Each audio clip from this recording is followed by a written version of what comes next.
Welcome to the first podcast series, Natural Born Communicators, Dispelling the Myths, where we explore the art and science of effective communication with leaders from various fields. I'm Clinton. And I'm Hua, your host for today's episode, where we dive into the theme of communicating persuasively. Our guest today is Kwon Ping, the Executive Chairman of Banyan Tree Holdings, a visionary entrepreneur, and a thought leader who has put Singapore on the global map in the luxury hospitality industry. Kwon Ping, thank you for joining us today. Thank you. Thank you. To kick things off, you've had a remarkable journey across various fields, right? From journalism to leading Banyan Tree Holdings. What core principles of persuasive communications have guided you through these diverse roles? Well, first of all, I think communications is a very big word and can mean a lot of different things.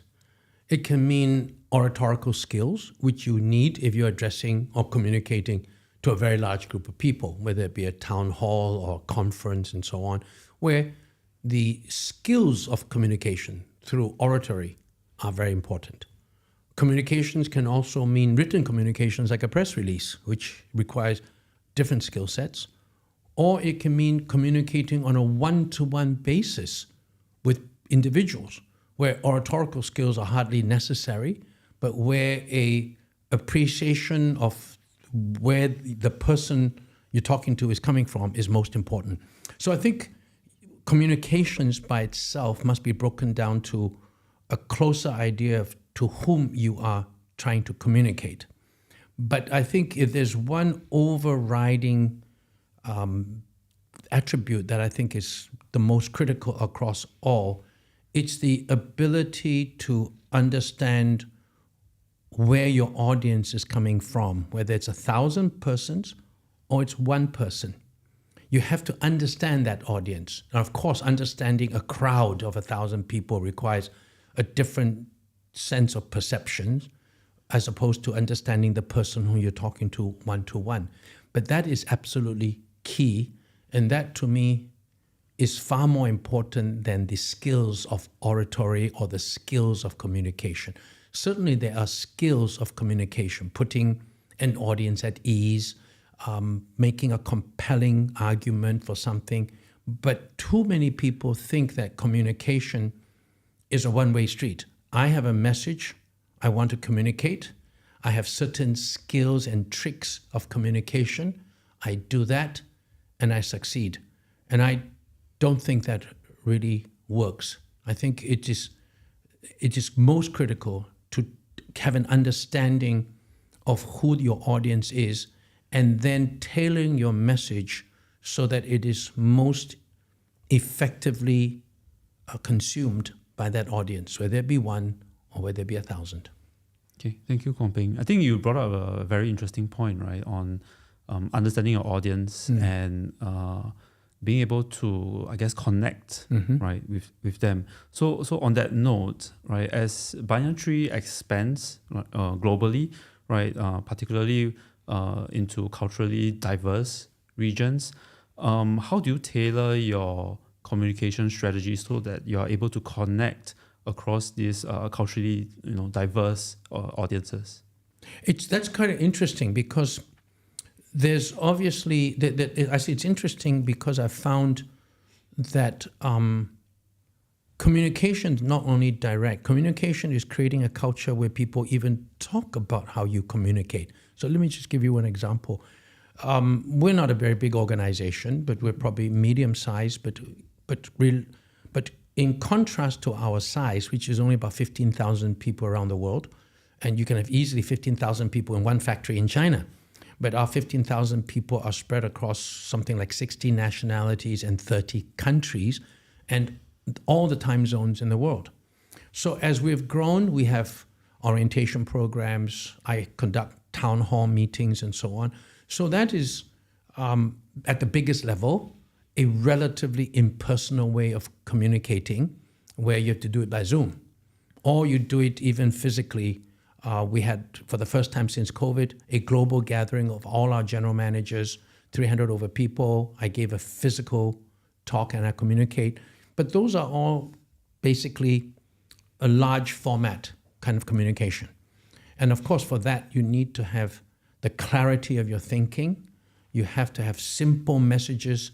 You must think about the takeaways and the deliverables that you want your audience to take away with them, and therefore not overcomplicate things, which a lot of people tend to do. They digress, they overcomplicate, they think about what they want to deliver as a message rather than what they want the person who is the audience to leave the meeting with. So that's what I would call the large format meetings. What is also very important is that within every organization, if you're the CEO and so on, there's always going to be a lot of talk about you as a person. So if you have a consistent way of interacting with individual people, small people, the people at the line level, whether it be a factory or a hotel, how you communicate with individuals generally is going to be spread around by others also.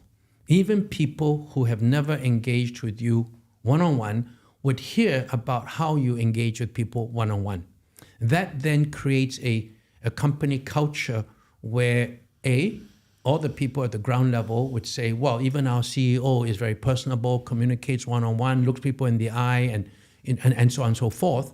That sort of culture then spreads to other people, even if they've never met you. And very importantly, also spreads to your subordinates and your close associates who do work with you. So my basic point here is that in an organization that's very dispersed as we are, there is both the importance of the direct communication through large formats, conferences or Zoom, but also the very important culture that is created about the communication values within the company as set by the CEO through people talking about how the CEO likes to communicate with people and the effect that has on the rest of the organization. Wow, that's interesting. So on that note, I mean, when you talk about sharing more with people, right? Do you think storytelling is a good way to get them to remember key things? And in all the different communications that you have done, whether internal and external, what is this story? Have you used any storytelling techniques and example that you can share that really resonate with people and make them remember? We do. We have a lot of storytelling because for a young company like ours, where I am the founder, and it's not because of any personal vanity, right? That, I'm the big shot, I'm the founder, and so on. But one does realize when you have an entrepreneurial company, you need to create a culture. You need to create a culture where there are narratives and there's stories. So, in fact, long after you're gone, there's this culture that goes on and these stories. We call ourselves like a village, and there's oral history to a village. I'm now the real elder in the village who's going to pop off soon, but I hope that after I pop off, the stories about the founding, for example, of Banyan Tree in particular. So we do have narratives that are very important to us. One of the most important storytelling is about the origin of the name Banyan Tree. And why it's important to our values is because people do wonder why we call it Banyan Tree and not, since we started as a beach resort, why not cocoa palms, sun seekers, coral reef, and all those other kinds of names. A banyan tree doesn't actually grow by the sea. And it started, as the narrative goes, because when my wife Claire and I got married, we really didn't have any money, and I was a poor journalist. I went to Hong Kong. We couldn't live in Hong Kong. We couldn't live in Kowloon. We lived in a little fishing village because it was the only place we could afford, and you have to go by boat every time, and there's no cars there and so on. And we were not rich at all, and we stayed in a tiny little fishing village hut. But for 3.5 years we lived there, and it was the happiest time of our lives as a young poor couple without children, but it was romantic, it was idyllic. And to us, that period of our life was something that we want people to capture when they come to a banyan tree. That village was known as Yong Shu Wan, which in Cantonese means Banyan Tree Bay. So that's the origin of the name. And you can see how that storytelling is important, because it basically says that while people may think banyan tree is associated with luxury, it is not at all. And we use that for all our orientations. We remind people about it. Often when I get interviewed about the origin of the name Banyan Tree, and to our own associates, we keep on repeating this storytelling because the origin of the name Banyan Tree actually shows people that the values behind Banyan Tree is not about a brittle luxury, as meaning crystal chandeliers and silverware and so on, that romance, time together with your loved one, memories and experiences, that's at the very core of Banyan Tree, as exemplified by the life that my wife and I had as poor married couple living in Banyan Tree Bay. So you can see that kind of storytelling is quite powerful because it is true, and we started it 30 years ago. When we first started Banyan Tree 30 years ago, we never knew it would be 100 over hotels, but we said it must embody what we remember best about our lives as a young couple. So when you embody values with a pretty compelling story, it's not faked because it's provable and real, and it's the whole origin of the urban legends that will grow around a company. Every company needs narratives. Every village needs to have its own oral history. And so I think storytelling in the right way is far more important to inculcate values than simply acronyms and motherhood and apple pie statements.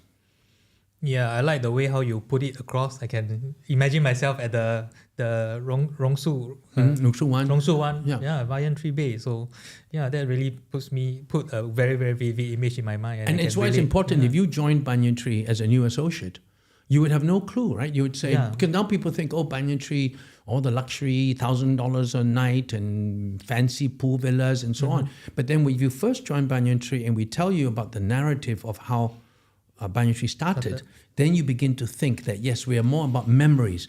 We're more about intimacy, romance. We're more about all these values of experiences.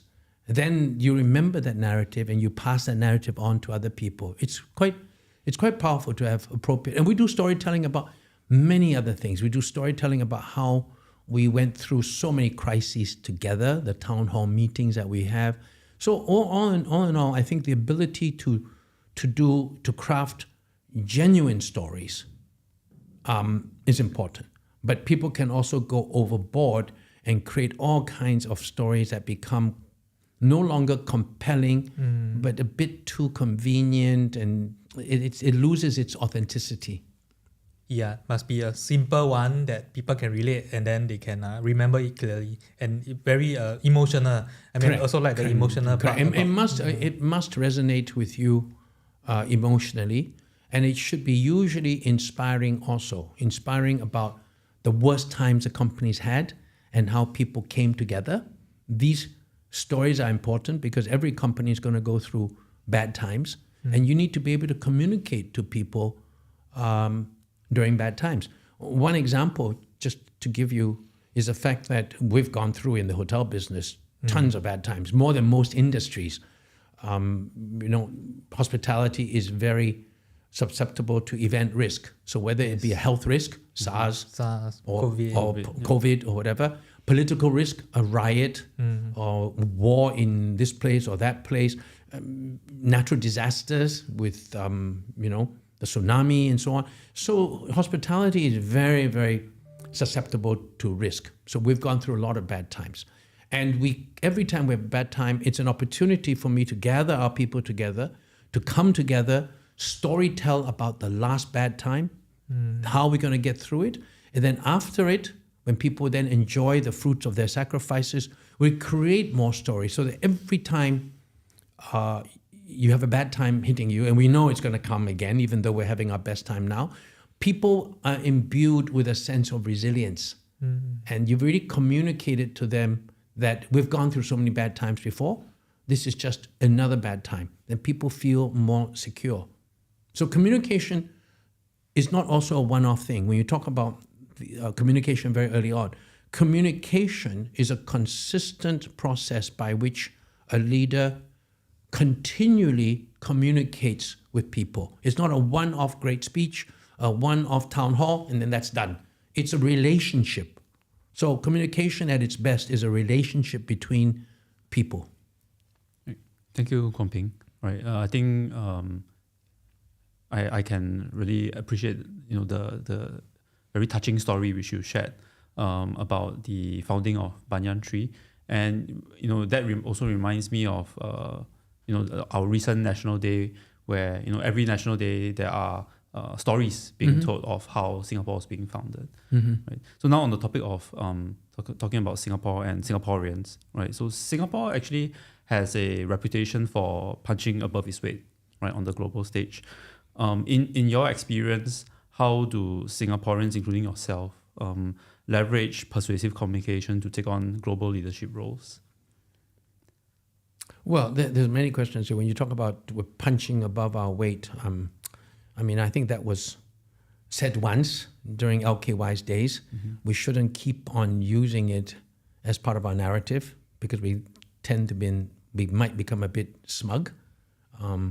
We should, because it's also the whole metaphor there is a little bit violent also, right? When you punch above your weight, it's kind of like you're in a boxing class. We're not in a boxing match. We're not fighting Muay Thai with other countries.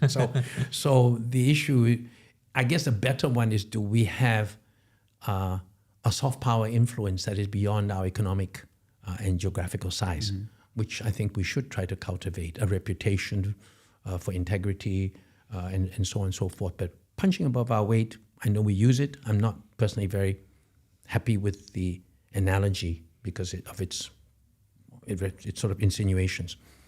In terms of Singaporeans as a whole, I think you asked about the issue of communications, which is slightly different than how can Singaporeans be leaders overseas, because there's many other attributes.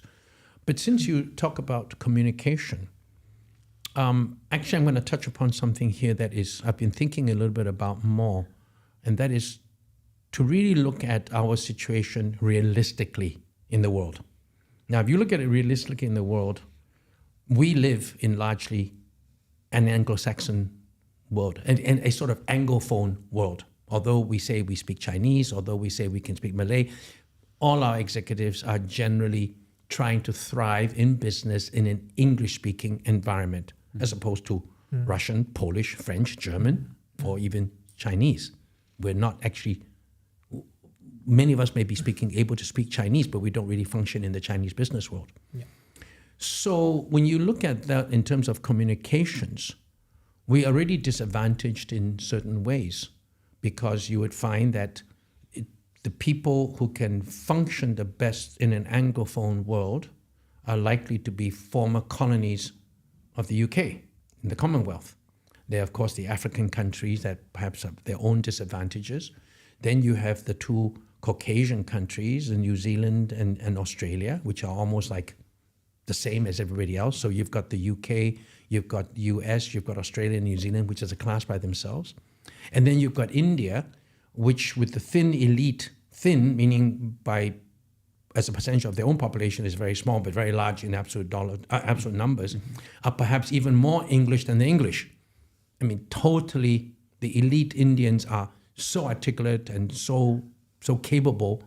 They're occupying top positions even in the US, in Microsoft, Google, and so on. So where does the Singaporean, who is largely Chinese, like the honkies, where do you fit in this universe? You're not likely to be a great leader in a German company, in a Swiss company or French company. You're trying to make it within an English-speaking business environment where you have really inherent disadvantages. So the point I have here is that when we talk about communication, we're always still thinking about how do we best express ourselves in English without remembering that one of the big advantages we should have as leaders is to be able to communicate perhaps in a multicultural world where the language is not only English, but maybe yet another language. There's going to be a lot of ASEAN multinational companies becoming global, Chinese companies becoming global. The CEO of TikTok is a Singaporean from Hwa Chong. There's going to be a lot of other people from within Asian countries who would want a CEO who is able to bridge between their own country and the rest of the world. And I think that's where Singaporeans can come in. I can much more easily see a Singaporean heading up the global international operations of a large Indonesian conglomerate or a Vietnamese conglomerate like VinFast, VinPearl, and all these companies are Vietnamese. They want to go global. A Vietnamese person is not likely to be able to be the CEO. A Singaporean can. But if we're going to set our sights not just on trying to compare ourselves with getting good jobs in Wall Street or in London, but in fact to be able to bridge the gap between Asian multinationals that want to go global, there's clearly a strength to being Singaporean. The Singaporean in all of us here understands probably Indonesia and Vietnam maybe better than somebody else, and we actually understand the world more. But that means if you're going to have communication skills, we also have to brush up on the languages in this region. That's something that people tend to forget. They just think we need to improve our communication skills as if we're all sitting in New York and London today. But we are not. Now, if you want to be, let's say, Gojek, which is, as you know, it's a ride-hailing company. If Gojek wants to go global, it's an Indonesian company, they may well want to have a Singaporean as the international CEO. Now, that requires a certain amount of understanding of, say, Indonesia.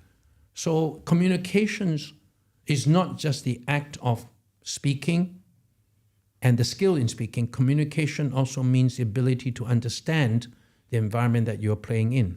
That's my kind of long-winded response. Yeah, thank you, Kwon Ping. Thank you. I want to switch a little bit of topic to communication mediums, right? So, the world has evolved from like letter writing to television, radio, and now we are in a digital age, right? How have you adapted communication strategies in the digital age, for example, to remain persuasive to your audience? Well, the mere fact I'm doing a podcast with you, which I haven't done before, so that's communicating. I think, frankly, I've always held the belief that too much is made about technology. Maybe because of my age, I've gone through so many technological changes. You guys grew up where internet was like part of your life from the very beginning, and you don't even remember BlackBerry, do you? No. I do. Yeah, well, you do remember a BlackBerry? Well, you're getting old. Okay. Yeah. All right. Did you ever use a BlackBerry? No, right? No, You just I've remember. seen someone else use it. Yeah, okay. You remember a BlackBerry. But I came from an age that didn't even have emails, for example. I used to be a journalist where I would write telexes, and I used to write on faxes, and so on and so forth. I think the main point is to have that ability within your overall brain to recognize what are the key essential attributes of effective communication and simply adapting it to technology. Most of us, even yourselves, probably did not have that much online Zoom type of communications until the pandemic came about. Now we've learned certain skills that are different by having a Zoom meeting than a physical meeting. So you have to adapt yourself. But I think the essential points of communication, whether it be 1,000 or one person, I would say is the same. And it's not just simply the issue of connecting with the person you're speaking to. It's also, for example, certain other attributes like always sticking to first principles, for example, rather than digressing. When you're communicating with people on a one-on-one basis, sometimes you basically lose sight of what is the first principle you're talking about.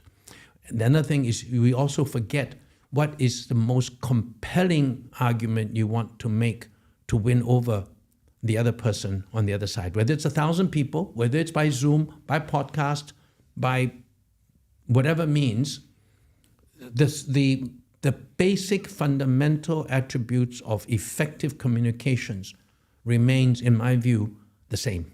You just adapt a little bit of it based on whether it's by phone, or whether it's audio and it's audio visual, or whether it's writing. You keep track of the essential key points of good communication. Thank you, Kwon Ping. I think you brought a very good point, right, about how we evolved to Teams meeting, and with COVID, that really accelerated.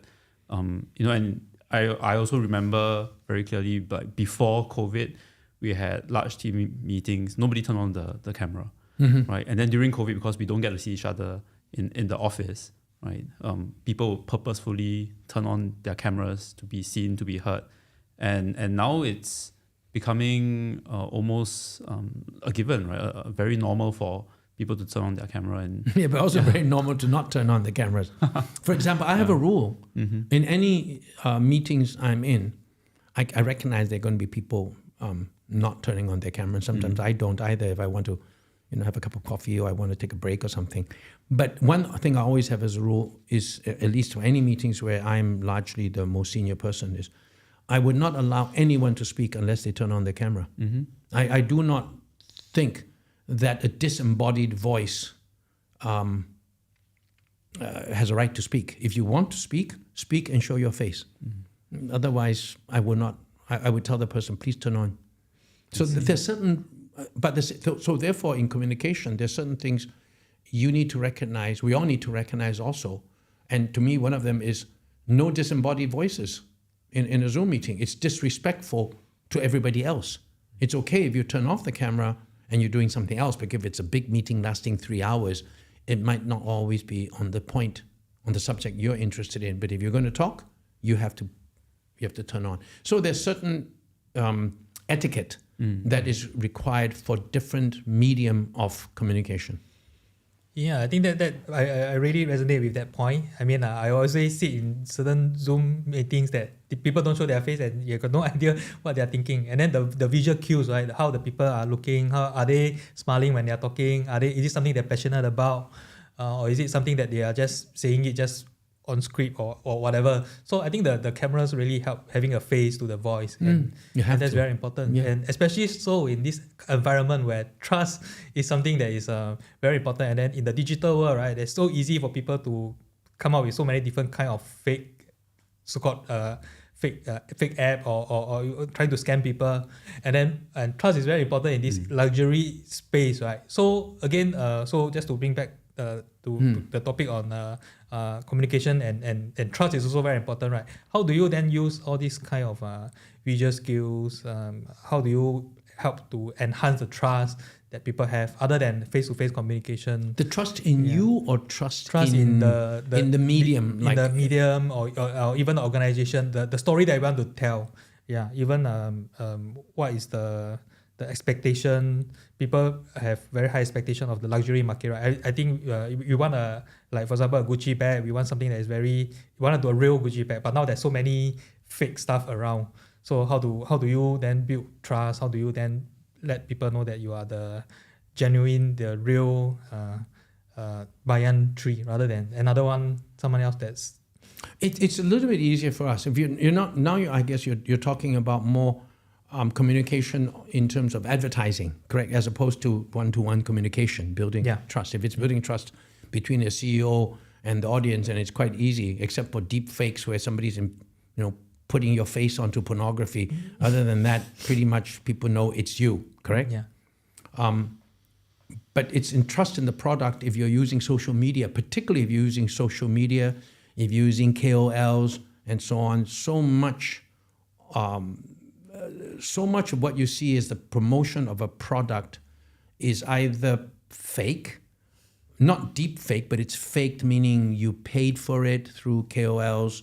Then the social media is also works both ways.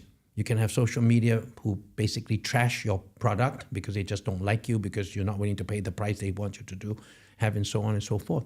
I think the only thing you can do to build credibility and trust are, you've got to have your own means of communication through social media. And so we do a lot of that. We generate our own videos, which people know is ours. And we try to build up a following as to what Banyan Tree is about through our own generation of social media. And then, of course, we try to get, social media. We never pay for KOLs. We never get KOLs to come and influence us and so on.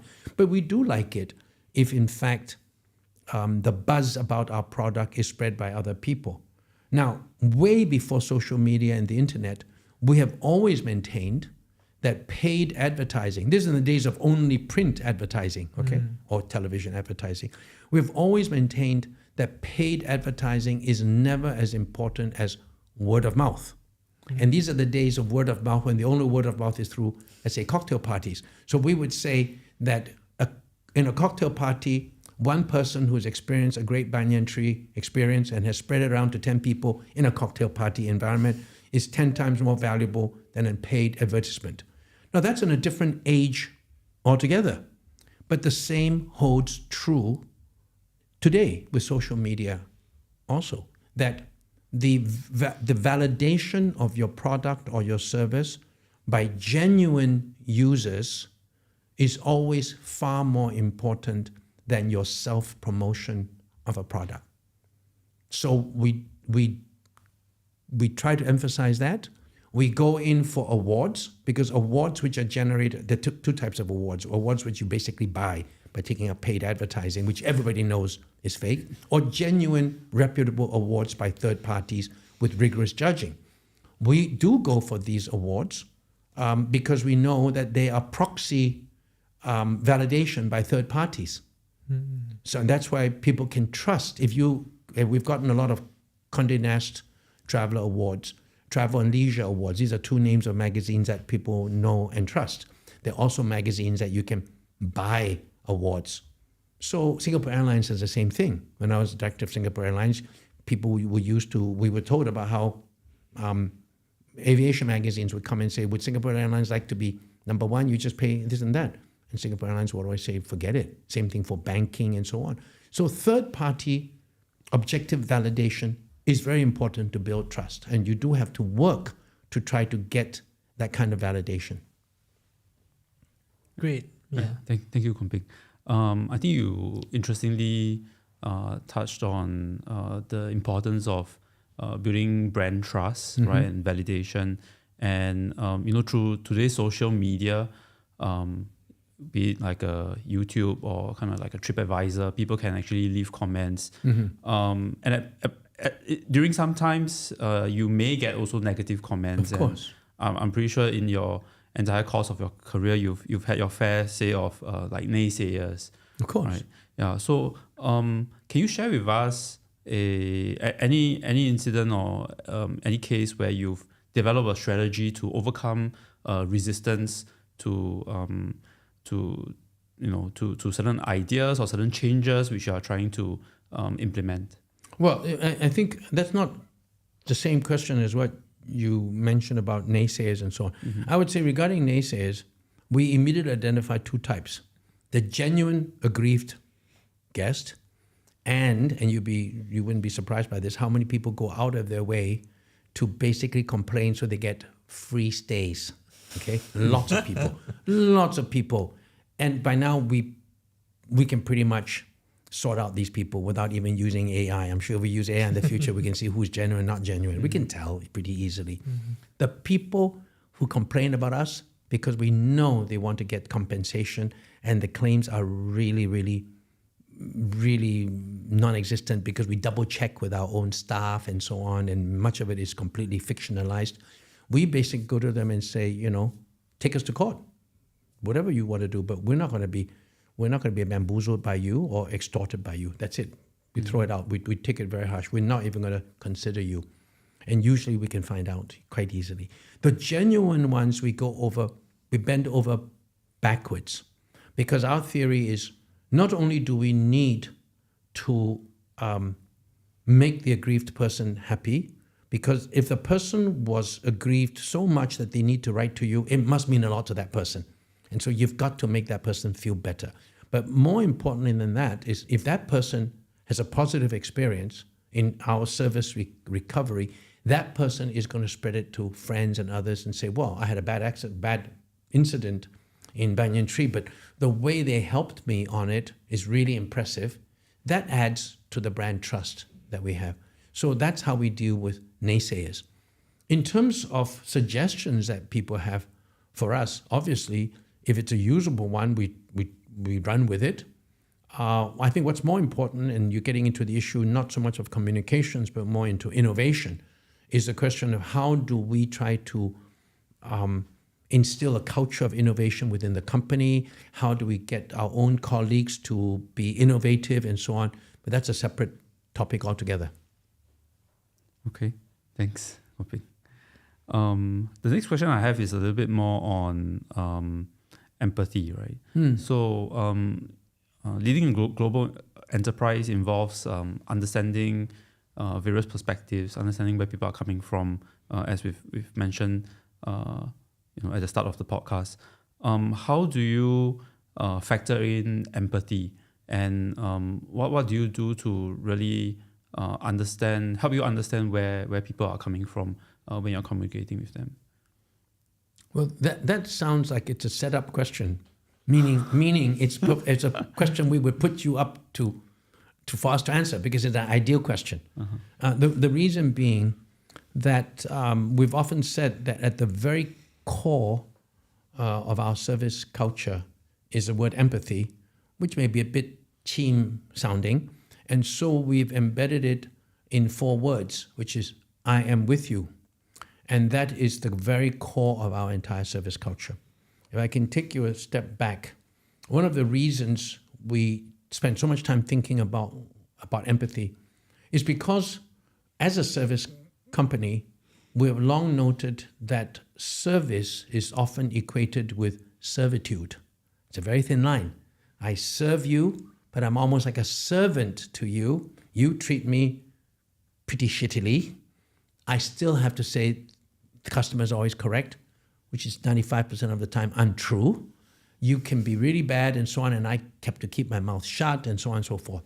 And the result of that is generally a deep degree of loss of self-respect by the service provider, that you treat me so badly, I have to take all this. And I just basically serve you like a servant. In my business, if all my colleagues, particularly the front line, feel that way, they will be dispirited.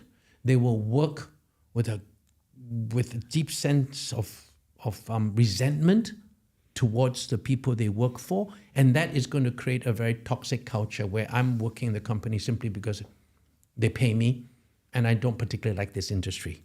That's not how we want a service culture to be. So we basically went to the basics and said, why should you serve somebody else? And the reason is you should serve someone else because you have empathy for that person.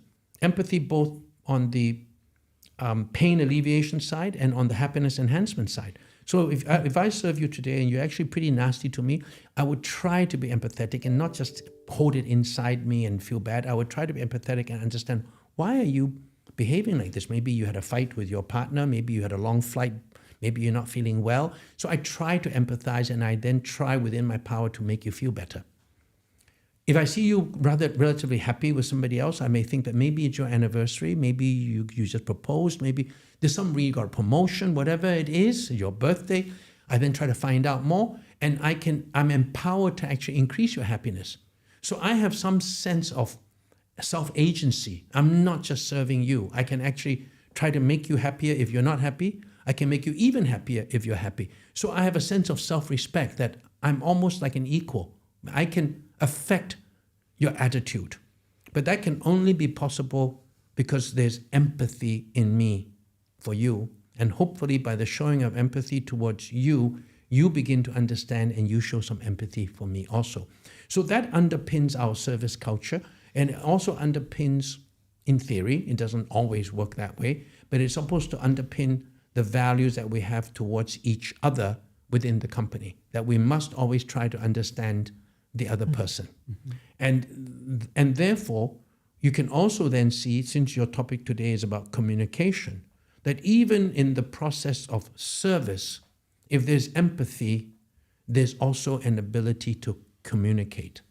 And good communication between a service provider and the service receiver, which is on a one-to-one basis, that good communication, which is very small, very individual between two people, that communication also underpins good service culture and underpins empathy.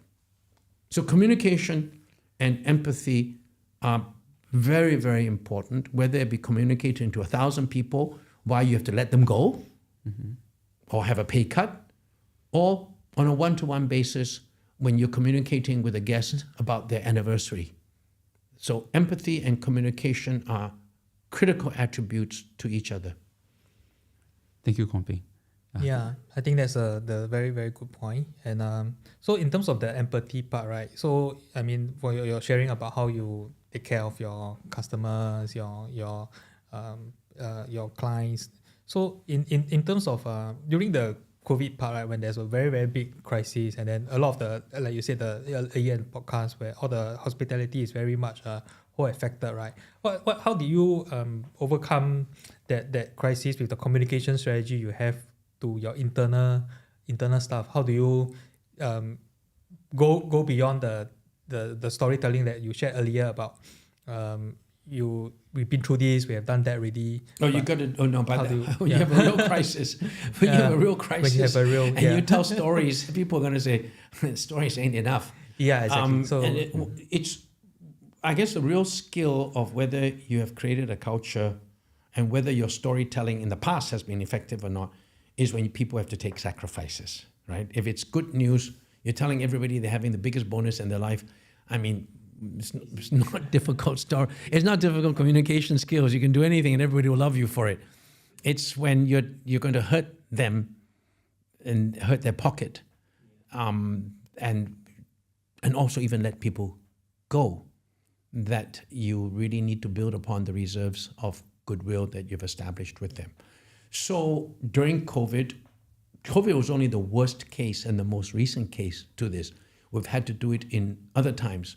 When the tsunami hit, it just obliterated our business. SARS also hit, so many times. So we've learned by now the effective communication skills for this. The first of all is you must do it face to face, meaning, and it must be coming from the top. So as a CEO and the chairman, I had to hold multiple town hall meetings where essentially you put yourself up there, you talk to people. It has to be a town hall. It can't be one-to-one. And you have to deliver the bad news.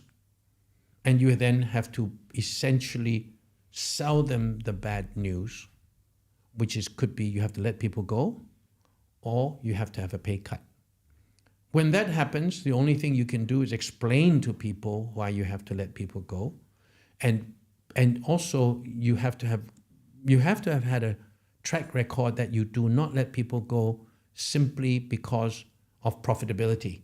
Like in a lot of Western companies where profits is above people, even if you've got 1 quarter of falling profits, not loss, falling profits, people are let go, right? In order to maintain the profits for shareholders. We've never, ever done that.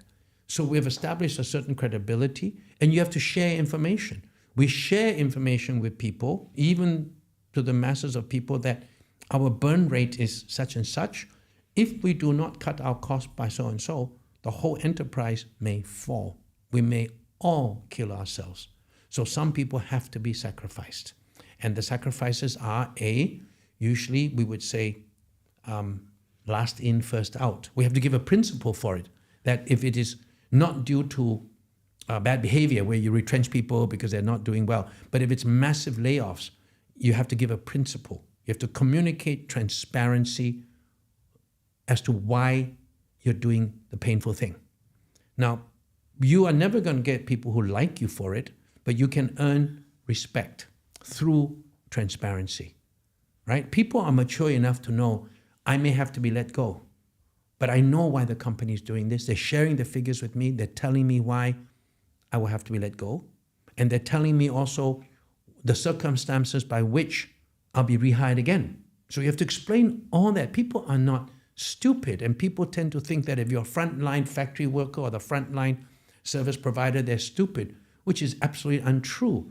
So you got to level with people, tell them what the situation is and what you have no choice to do, but what you will do also if and when the situation improves, and you have to follow through. They have long memories. So we rehire back immediately the people who have to let go. If you're asking people to take sacrifices, you have to say it starts from the top. We had unpaid leave starting from myself, no pay at all, which of course people know I can survive with no pay, but at least it's symbolic. But then I have senior executives who do depend on the salaries that they have, cutting their salaries by 50%. And then the lowest people, the lowest on the rung would get maybe 10, 15% pay cut. So I think you have to level with people. That's the most important message I have about communications when things are bad. You have to tell them why it's bad. You have to build in them a sense of trust that you are forced to do this because you have no choice. And if they believe you, they will stick with you. And very importantly, with every bad time, unless you go bankrupt, which thankfully we did not, when good times come again, as we're now experiencing the best times ever, we're giving the highest bonuses ever. We're rehiring back people, as many as we can. So over a period of time, this buzz goes around the company. People know this is what's going to happen. Next time, I'm absolutely sure we're going to have a crisis within the next few years. Something will happen. I have no idea what it is, but I have absolute confidence, having gone through COVID, that when the next bad time comes and I'm stuck with another town hall, everybody will rally around again. So you build credibility. So trust, transparency, credibility are the key attributes of good communication, not oratorical skills, ability to speak with great flourish and so on. People can see through all that because they see that in all the politicians in America and in the West today. Oratorical skills get you a little bit, but it doesn't take you the whole way. It doesn't build trust in you. I think it's interesting that you touch about crisis communication and how important it is to explain to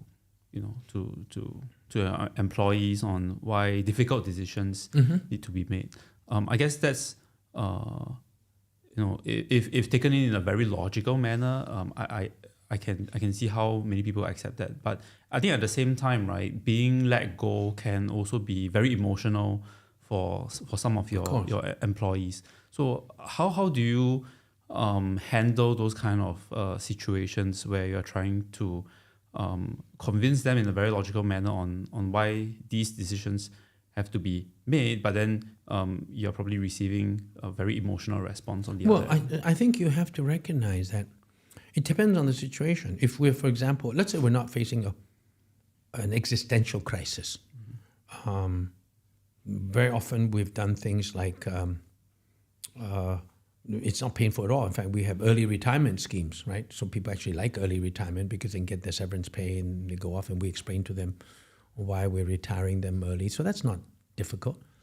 If I'm firing someone, that's quite different.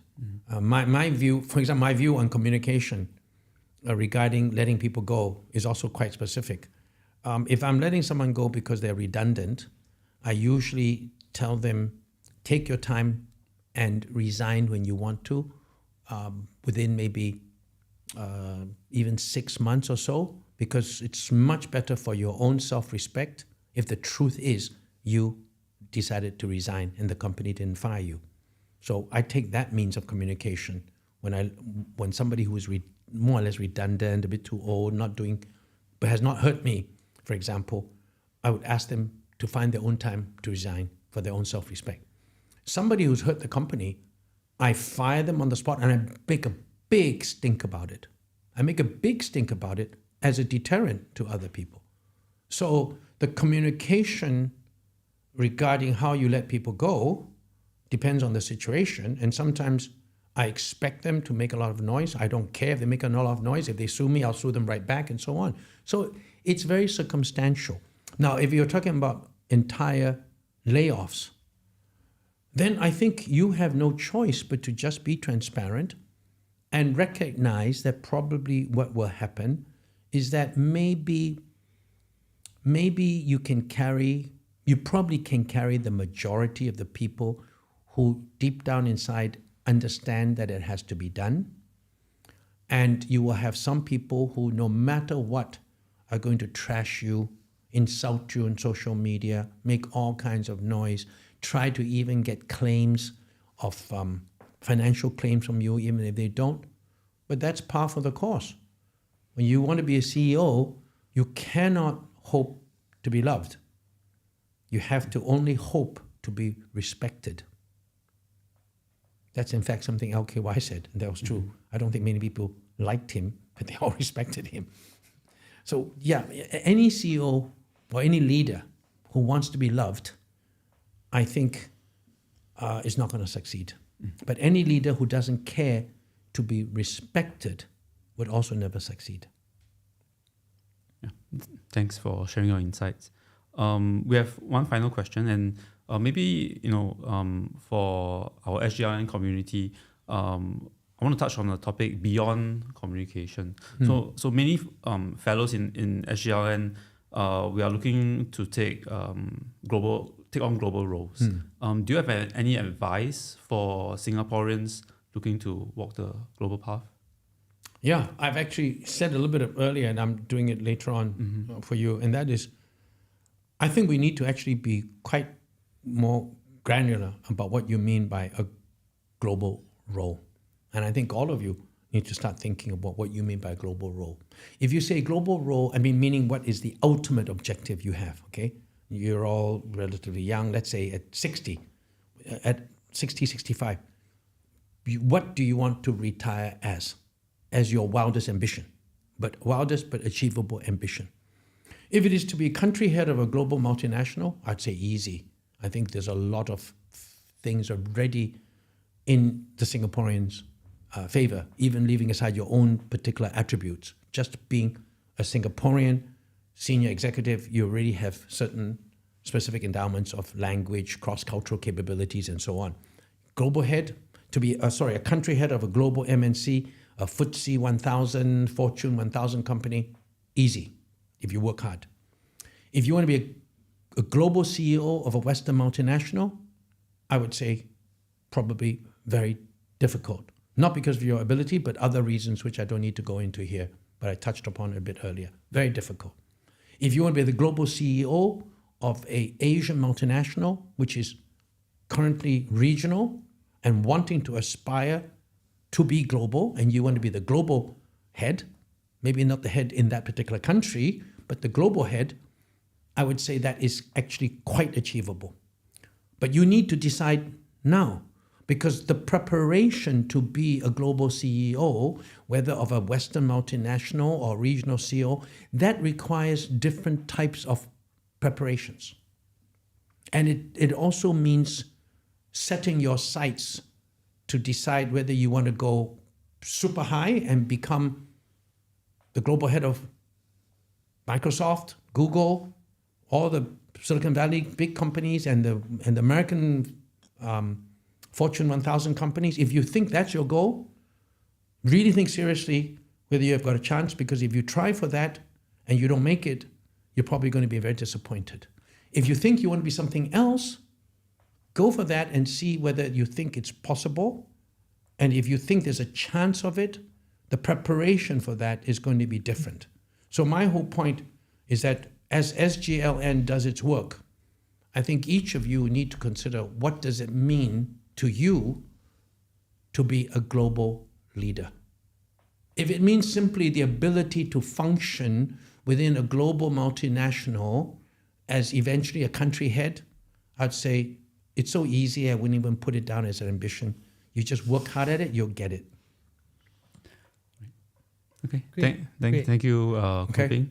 Thank you. Thank you for such an inspiring session. So I should ask you guys what you want to be. Yeah, we should really think about it. Reflect and really reflect and maybe think we through. can No, catch up. seriously, you do need to we reflect. need to reflect. Definitely. Yeah. Yeah. So thank you, Kwon Ping, Thank for you. your Okay. sharing Thank you today. so much. Thank you very much. Yeah. Thank you.